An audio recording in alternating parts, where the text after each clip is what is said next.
Assalomu alaykum. Bugun Mipus saytidagi interaktiv xizmatlarni ko'rib chiqamiz. Qanaqa interaktiv xizmatlar borligi, ya'ni uyingizda o'tirib ham o'zingizga tegishli bo'lgan ma'lumotlarni topish imkoniyati mavjud. Ya'ni o'sha birinchi kirib olamiz, ya'ni Mipus saytida bunda interaktiv xizmatlar ro'yxati mavjud. Ya'ni qarzdorlik tekshirish, ijro monitoringi, chetga chiqish bo'yicha cheklov bor yoki yo'qligi, aliment hujjatlari kalkulyatori, insof yoki to'lov qobiliyati shaxslar ro'yxati, qayta ijroga topshirish, avtotransport tekshirish, ko'chmas mulkni tekshirish. Birma-bir ko'rib chiqamiz. Birinchisi qarzdorlikni tekshirish. Ya'ni shaxs o'ziga nisbatan MIPda ijro hujjati bormi, ya'ni qarzdorligi bo'yicha shu holatni tekshirsa bo'ladi. Ya'ni bu 3 ta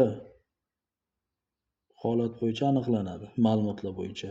Birinchisi pasport ma'lumotlari, keyingisi JSHR, ya'ni o'sha jismoniy shaxsning shaxsiy identifikatsiya raqami, uchinchisi siter orqali ham qidirib topilishi mumkin.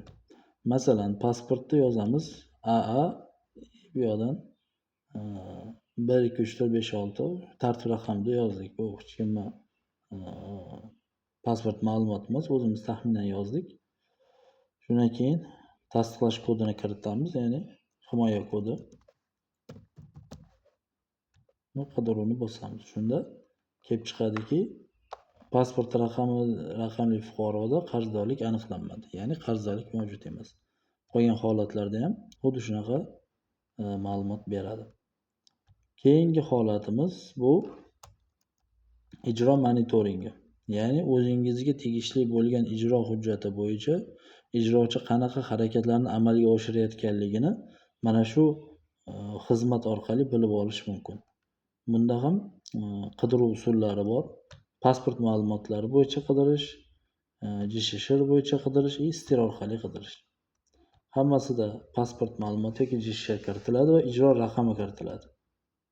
Ijro raqami kiritilmasa, mazkur xizmatdan foydalanib bo'lmaydi.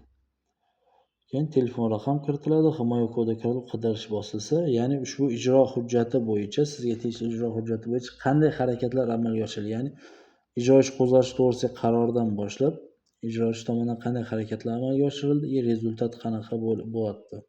Mana shu hammasini ko'rib borishingiz mumkin. Hop, undan keyingi holat respublikadan chiqishga cheklov. Ya'ni qarzdorligi bor bo'lgan holatlarda yoki bir aliment to'lovi bo'yicha hozirgi kunda alimenti bor otalarga yoki onalarga ham chetga chiqish bo'yicha zapret qo'yib qo'yilgan. Mana shu zapretni shu interaktiv xizmat orqali tekshirib olish mumkin. Ya'ni bunda ham ikkita usul bilan tekshiradi, ya'ni JSHR kirg'izish yoki pasport ma'lumotlarini kirg'izish orqali amalga oshiriladi. Masalan, xo'p, mana bu o'zi berib qo'ygan JSHR bo'yicha kiritib ko'ramiz. Ya'ni saytda o'zida turgan JSHR.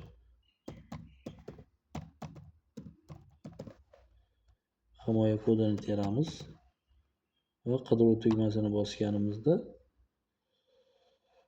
mazkur JSHR fuqaroda respublikadan chiqishga cheklov aniqlanmadi. Agar cheklov mavjud bo'ladigan bo'lsa, cheklov mavjud deb yozib beradi. Shu orqali ham o'zingiz haqingizda ma'lumot tekshirib olishingiz mumkin. Undan keyingisi aliment hujjatlari kalkulyatori. Aliment hujjatlari kalkulyatorida oldin ham bu haqida bitta video qilgan edik.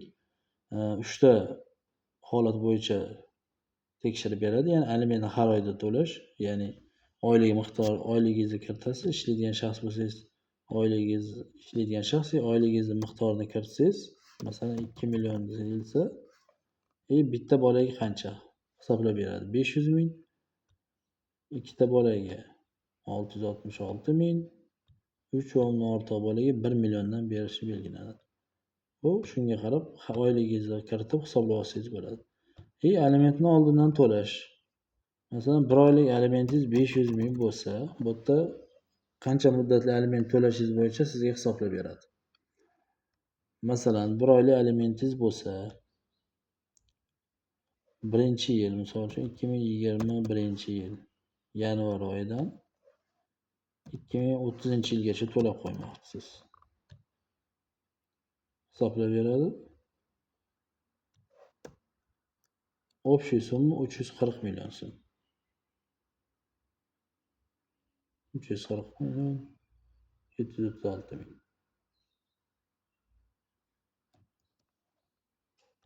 Keyingisi aliment hujjatlari. Ushbu bo'limda o'ziga nisbatan qancha miqdorda aliment qarzdorligi bor. Shu narsani bilib olishingiz mumkin. Misol pasport seriyasi, raqamini terasiz va himoya kodi orqali qidirishga bossangiz, qarzdorligingiz bormi, yo'qmi, necha oyga qancha miqdorda qarzdorligingiz bor, shularni tekshirib beradi. Masalan, boyagi holat AA 1 2 3 4 5 6 7. Himoya kodi 71 73. Qidirishni beramiz. Ushbu fuqaroda aliment hujjati aniqlanmadi degan javobni berdi.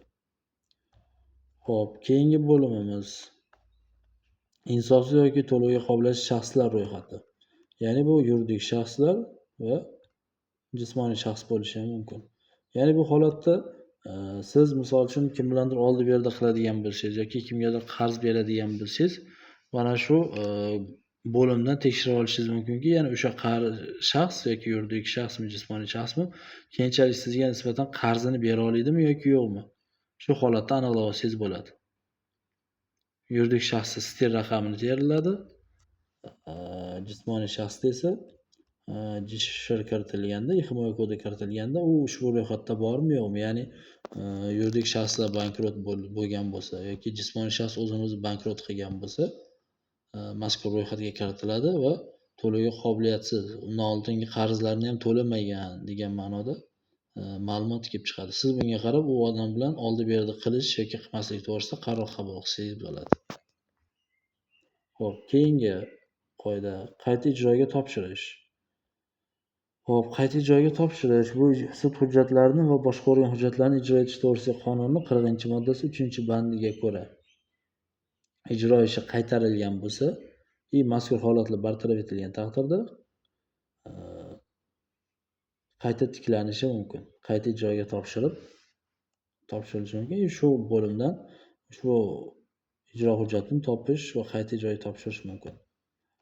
Xo'p, keyingisi avtotransportni tekshirish. Ya'ni bu bo'limda avtotransportga nisbatan taqiq bormi, qidiruvdami yoki yo'qmi degan savolga javob bersa bo'ladi.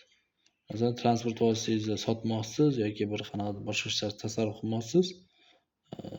Notariusga borib o'tirish shart emas. Misol uchun qarzdorligi bormi, yo'qmi tekshirib ber. Falon kuni oldi-sotdi yoki boshqacha bir ishonchnoma qilib bermoqchi edim. O'shangacha men qarzlarimni yopib edim, notariusga borish hojat yo'q. MIPda bo'lsa, agar qarzdorligi avtoraqami kiritiladi, himoya kodi kiritilsa, qarzdorlikka qazib beradi. Masalan, himoya kodi 8535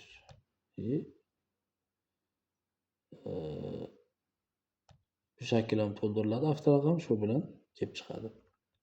Yuridik shaxsga ham xuddi shunaqa. Avtoraqam kiritiladi, himoya kodi va qidirish tugmasi bosilsa, qarzdorlik bor, yo'q yoki qidiruvdaligini bilib bersa bo'ladi. Xo'p, keyingi holat bu ko'chmas mulkni tekshirish. Ya'ni ko'chmas mulkda qarzdorlik bor yoki yo'qligi,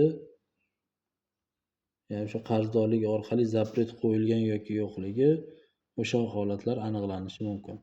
Uning uchun asosan bu yerga kiritiladi kadastr raqami va himoya kodi kirib qidiruv tugmasi bosilsa, o'sha siz qidirayotgan turar joy yoki kvartiraga nisbatan taqiq bor yoki yo'qligi haqida bemalol ma'lumot olishingiz mumkin. Bu shu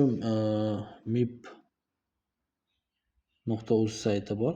Mana shu MIP.uz saytida mana shu yuqoridagi barcha interaktiv xizmatlarni topib bemalol foydalanishingiz mumkin.